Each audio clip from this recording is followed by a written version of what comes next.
সুপ্রভাত জানাই আমার প্রিয় পরিবারের সকল সদস্যগণদের।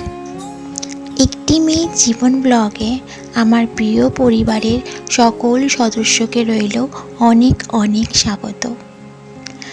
আজ হলো শনিবার, 2024 শেষ হতে আর মাত্র কটা দিন বাকি।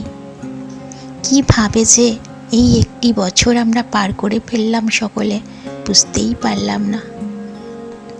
নানা রকমভাবেই বছরটা আমরা পার করেছি, ভালো মন্দ সব কিছু মিশ্রিতভাবে, সুখ দুঃখ তার সাথে তো ছিলই।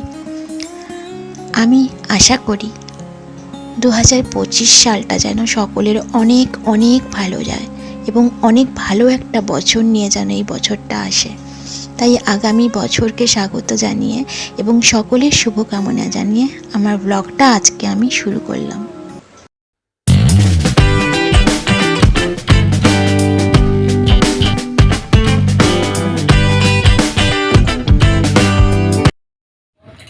গুড মর্নিং আমার প্রিয় পরিবার। তো চলো আজকে আবার ব্লগ শুরু করেছি। তো তোমরা সকলে কেমন আছো? তো আশা করি সকলেই ঈশ্বরের আশীর্বাদে ভালো আছো এবং সুস্থ আছো। তো তো আজকে আর কদিন বাকি বছর শেষ হওয়ার, মানে 2024-এর শেষ হওয়ার আর কটা দিন বাকি। তো চলো আমি আবার কদিন ব্লগ গ্যাপ দিলাম। দীঘা থেকে ঘুরে এসে অনেক কাজকর্ম ছিল যেগুলো করছিলাম, করতে গিয়ে এই কি হচ্ছি এই তো ওখান থেকে এসে কাচাকুচি এত ছিল, কত কাজকর্ম ছিল, যার জন্য আমি কদিন ব্লগ দিইনি। কাজগুলো কমপ্লিট করে নিয়েছিলাম আর আসার পরে মন টনগুলো একটু খারাপ ছিল। যাই হোক, তারপরে আগের ভিডিওটা পাবলিশ হয়নি বলে সেটাকে এডিট করতে করতে গিয়ে আমার অনেকটা সময় লেগেছিল, তার জন্য আমি এই দীঘা থেকে আসার পর থেকে ব্লগ করা হয়নি। তো এই উইক থেকে ওই ব্লগটা শুরু করছি। তো আজকে শনিবার, তো সকালবেলা একটু ঘুম থেকে দেরি করেই উঠেছি, খুব বেশি দেরি না, ওই 9:15 উঠেছি আর কি। উঠে এখন ঘরের সব কাজকর্ম সেরে নিয়েছি, নিয়ে চা খেলাম রোদ্দুরে বসে বসে। সে সময়টার ভিডিও করিনি, তো রোদ্দুরে বসে চা খেয়েছি। আর বড়মশাই গেছে একটু বাজারে, তো দেখি কী নিয়ে আসে। আর আমি এখন রোদ্দুরে বসে বসে চা খেলাম, আর বাসনটা শুধু মাজা হয়নি, তো বাসনটা মাজবো মেজে। আর ঘরের বিছনাপত্র, বাসি ঘর ঝাড় দেওয়া এগুলো সবই হয়ে গেছে কমপ্লিট। তো বাসনটা মেজে নিয়ে কয়েকটা জামা কাপড় আছে ওগুলো ধোবো। আর যেহেতু একটু দেরি করে উঠেছি, তোমার 9টার পরে উঠেছি, জলটা চলে গেছে কলে। তো এখন দেখি ট্যাঙ্কির জলে কিছুটা কাজকর্ম সেরে নিয়ে তারপরে রান্নায় বসবো। টিপুকেও বার করে দিলাম।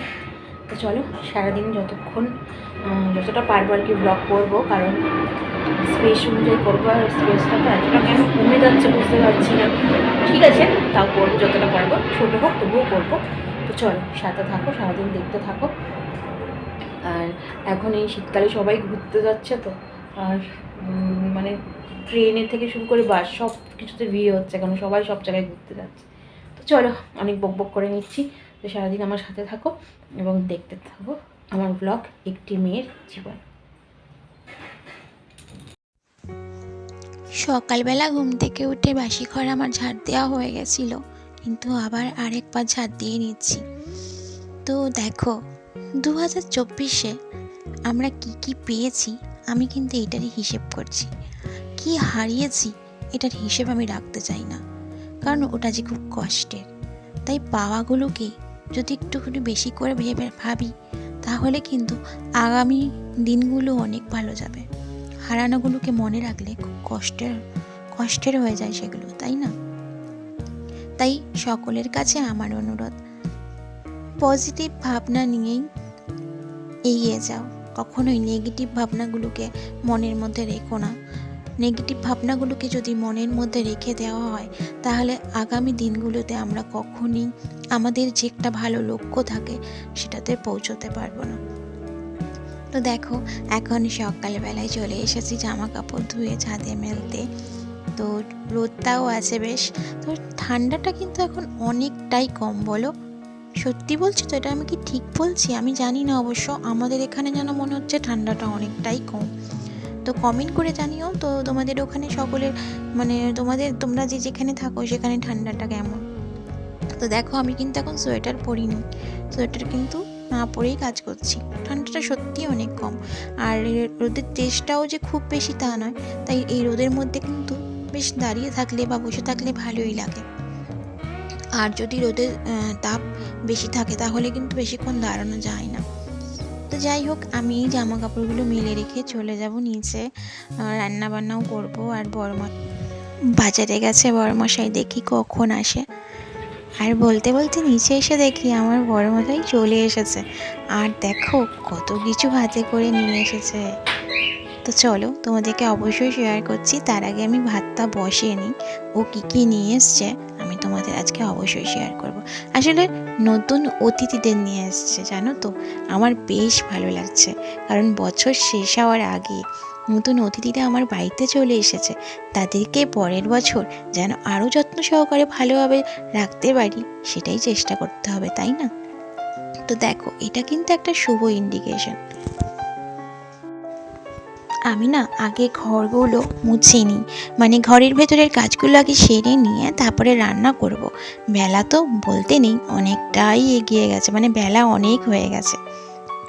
আমি এগিয়ে গেছে বললাম, যাই হোক মানে বেলা অনেকটাই হয়ে গেছে আর কি। তো তোমাদেরকে আমি অবশ্যই শেয়ার করব কি নিয়ে এসেছে, মানে নতুন অতিথি কারা, তাদের সাথে তোমাদেরকে পরিচয় অবশ্যই করাবো। তো এখন দেখো আমি ভাত তো বসিয়ে দিয়েছি, আর ভাতে কিন্তু সব সেদ্ধও দিয়ে দিয়েছি ওর জন্য। আর আজকে কি রান্না হবে জানো? আজকে তো ও বাজার থেকে নিয়ে এসছে মাটন। তো আজকে যেহেতু শনিবার, তো ও বললো কি যে আজকে মাটন নিয়ে আসি, এর আগের সপ্তাহে খাওয়া হয়নি যেহেতু আমরা ছিলাম না, তাই আজকেও নিয়ে আসলো। আর এই দেখো আমার নতুন অতিথিরা যে এসে গেছে, তাদের সাথে তোমাদেরকে একটু পরিচয় করিয়ে দিই। তো দেখো খুব সুন্দর সুন্দর সব গাছ নিয়ে এসেছে, মানে গাছগুলো আমি অনেক দিন ধরে ওকে বলেছিলাম নিয়ে আসার জন্য, আমি দেখেও এসেছিলাম কিন্তু আনা হয়নি। তো আমার বড়মশাই ওই জন্য টবও কিনে নিয়ে এসেছে, ওগুলোকে সুন্দর করে বাগানের মধ্যে টবের মধ্যে মাটি ভরে সুন্দর করে গাছগুলিকে লাগিয়ে দেবে। তারপরে আমি তোমাদেরকে ফাইনাল দেখাবো। তার মধ্যে আমি না ওখানে গিয়ে যে একটু দাঁড়াবো সে সময়টা পাচ্ছি না, কারণ রান্নাটাও রয়েছে। তো তো এখন বসিয়ে দিয়েছি, ফুলকপি আলু ভাজা করব। আর মাংসের আলুটা দেখো লাল লাল করে ভাজা হয়ে গেছে। ফুলকপি আলু ভাজা, বেগুন ভাজা এগুলো কিন্তু করে নিলাম। আর সেরকম কিছু আর রান্না করব না, ডালও করছি না আজকে। তো মাংসটা করছি, আলুগুলো ভেজে নিলাম। তো এখন দেখো এই গোটা গরম মশলা তেলের মধ্যে ফোড়ন দিয়ে দিচ্ছি। তো চলো সাথে থাকো, আমি চটপট করে মাংসটা রান্না করে নিই, করে নিয়ে তারপরে তোমাদের সাথে ওদেরকে দেখা করাবো। তো চলো সাথে থাকো এবং দেখতে থাকো।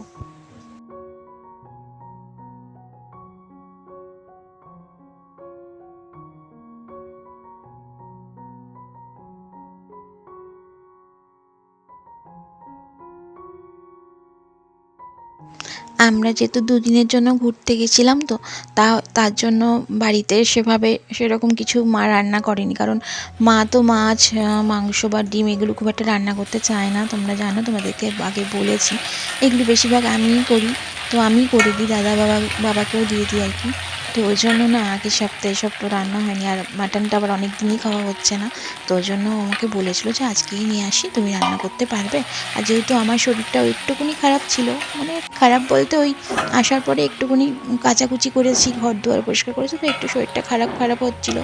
তো জিজ্ঞেস করেই গেছে অবশ্য যে তুমি পারবে, তো আমি বলেছি হ্যাঁ পারবো, তুমি নিয়ে এসো। তো দেখো মাংসটা আবার কষিয়ে নিচ্ছি, মাংস দিয়ে দিয়েছি এর মধ্যে মশলার মধ্যে। আর আমি যখন মাংসটা রান্না করি না, আমাকে অনেক ভাবনা চিন্তা করে রান্না করতে হয়, কারণ আমি তোমাদেরকে হয়তো আগের ব্লগে আমি শেয়ার করেছিলাম যে রিচ করতে পারি না রান্নাটা, কারণ দাদা বাবা যেহেতু খায়। চলো তোমাদের দেখিয়ে দিই আমার বড় মশাই সব কাজ, কি সুন্দর টবগুলোকে লাগিয়ে দিয়েছে। চলো তো তোমরা চলো দেখো আমার নতুন অতিথি কারা কারা। এই যে গাঁদা ফুলের গাছগুলো সব আনা হয়েছে, এই গাঁদা ফুলগুলো, আর এটা হচ্ছে গোলাপ। কালারটা দেখো, তোমাদেরকে কি বলবো, এই কালারটা আমি তোমাদেরকে মানে বোঝাতে পারবো না আসলে রঙটা কেমন, এত সুন্দর রঙটা। আমি সত্যি এরকম কালার দেখিনি, এরকম কালারের গোলাপ দেখিনি। আর হচ্ছে যে সব গাঁদা ফুলের চারা এগুলো সব এনে লাগিয়ে দিল। খুব তাড়াতাড়ি ফুল ফুটে যাবে, কারণ অনেক ফুলের কুঁড়ি রয়েছে অলরেডি, তো ফুটে যাবে আমি জানি। আর এই যে আমার চন্দ্রমল্লিকা। তো দেখো, নতুন অতিথিদের সাথে তোমাদের পরিচয় করিয়ে দিলাম। তো আশা করছি খুব তাড়াতাড়ি আমার নতুন অতিথিরা সব ফুল ফুটিয়ে তুলবে, এটা আমার আশা। আমি জানি নিশ্চয়ই ফুল ফুটবে এবং তোমাদেরকে শেয়ারও করব। তো আমার গাছগুলো কেমন হয়েছে তোমরা কমেন্ট করে কিন্তু জানিও। গোলাপ ফুলের কালারটা এত ইউনিক কালার, চট করে দেখা যায় না। অনেক রকম কালার আমরা দেখেছি, হলুদ, গোলাপি, লাল, তারপরে তোমার যেটা হচ্ছে একটুখানি ডিপ কালচে লাল, সব রকম কালার দেখেছি। কিন্তু এই কালারটা আমি কি করে তোমাদেরকে এক্সপ্লেন করবো, মানে দুধে আলতাও ঠিক রঙ না, মানে অন্যরকম, পুরো কালারটা অন্যরকম। আর যার কাছ থেকে ফুলগুলো আনা হয়েছে না, মানে ফুলের চারা গাছ, ওনার কাছে অনেক ইউনিক ইউনিক ফুল গাছ আছে। তো উনি বলেছেন অর্ডার করলে এনে দেবে। তো আমি ওকে কয়েকটা বলেছি যে আমাকে এগুলো একটু এনে দিও, এবং দামটাও অনেক অনেক রিজনেবল। মানে আমরা আরও তো নার্সারিতে গেছি, ওখানে গাছের দাম দর করেছি, সব জায়গাতে গাছের দাম অনেক বলেছে, মানে চারা গাছগুলোর দাম বা এমনিও যে গাছের দামগুলো, কিন্তু এই এনার কাছে অনেকটাই রিজনেবল। তো ওনাকে অর্ডার করে দেবো কয়েকটা গাছের জন্য। তো আজকে যেহেতু অনেকগুলো নিয়ে আসলো, তো আজকে কয়েকটা থাক, আবার কিছুদিন পর নিয়ে আসবো। তো অবশ্যই তোমাদেরকে শেয়ার করবো। চলো, রান্নাবান্না হয়ে এসছে, এই মাটনটা হয়ে গেলেই রান্না কমপ্লিট। স্নান করে এসে ঠাকুরকে পুজো দিয়ে তারপরে খেয়ে দিয়ে নেবো। তো তোমাদের সামনে আবার পরে আসছি, চলো। এদিকে মাংসটা কষাতে বসেই তোমাদেরকে নিয়ে গেছিলাম বাগানে আমার অতিথিগুলোকে দেখানোর জন্য। তো তোমরা দেখেছো এবং বলো কেমন হয়েছে, অবশ্যই কমেন্ট করো। কমেন্ট করতে কিন্তু ভুলে যেও না। আর দেখো, মাংসটাও তার মধ্যে কষে গেছে, তো গরম জল করে রেখেছিলাম, দিয়ে দিলাম। তো মাংসটা এই কড়াইয়ের মধ্যে একটু ফুটে গেলে তারপরে আমি কুকারে দিয়ে দেবো, তাহলে ভালো সেদ্ধ হয়ে যাবে। নাহলে বাবার খেতে খুব কষ্ট হয়ে যায়। আবার কাকাও বেশি শক্ত মাংস খেতে পারে না, ওর জন্য কুকারে দিয়ে দেবো, কারণ কাকাকেও তো দেওয়া হয় এখান থেকে। তো চলো, মাংসটা তাদের রান্না করে নিই এবং রান্না করে স্নান টান করে খাওয়া দাওয়া করে নিই। কিন্তু আজকে আর তোমাদেরকে হয়তো খাবারগুলো শেয়ার করতে পারছি না, তো দেখিয়ে দিলাম কি রান্না করছি এবং বলেও দিয়েছি। তো চলো, সাথে থাকো এবং দেখতে থাকো।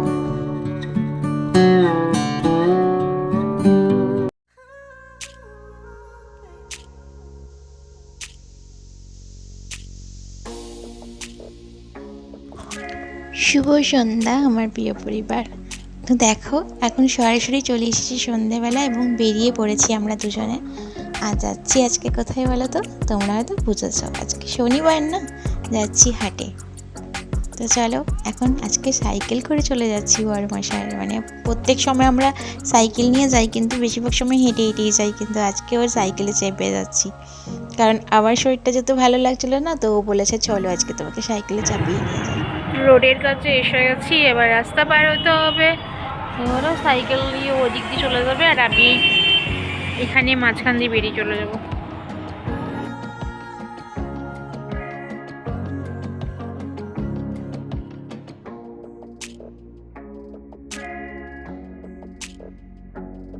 আর এই ঠান্ডার মধ্যে একটু চা না খেলে হবে। দেখো, চায়ের দোকানে এসে গরম গরম চায়ে চুমুক দিয়ে তারপরে চলে যাব সোজা হাটে। তবে হাটের ব্লগ তো করিনি, কারণ ওই ভিড়ের মধ্যে ব্লগ করার ইচ্ছে একদমই ছিল না। তো দেখো, আমার বড়মশাইও বসে এখন চা খেয়ে নিচ্ছে, আর এই ডগিটা কাঁপছিল ঠান্ডায়, জানো তো। আর তো হাট থেকে বাড়ি চলে এসেছি। তো কী কী এনেছি দেখো, অনেক কিছু নিয়ে চলে এসেছিলাম আজকে। তবে কিছু সবজি যেহেতু আগের ছিল ফ্রিজে, সেজন্য যেগুলো যেগুলো প্রয়োজন ঠিক সেগুলোই বেছে নিয়ে এসেছি। তো হাট থেকে এসে রাতে খাবার টাবার বানানো হয়ে গেছে, আর তোমাদেরকে হাটের সবজিগুলো দেখিয়ে দিলাম। তো এবার আর অত বেশি কিছু আনিনি, এখনও ফ্রিজে অনেক সবজি রয়েছে, তাই যেগুলো যেগুলো খাবো সেরকম বুঝে শুনে সবজিগুলো নিয়ে এসেছি। তো ভিডিওটা শেষ করতে হবে, তো তোমাদের সামনে আবার চলে আসলাম। তো চলো, আজকের মতো ব্লগটা এখানে শেষ করি। সারাদিন যা যা করেছি সবই ব্লগের মধ্যে আছে, তোমরা দেখে নিও, স্কিপ করে না দেখে পুরো ভিডিওটা দেখো, এবং ভালো লাগলে লাইক দিও। তো চলো, আজকের মতন টাটা, শুভরাত্রি।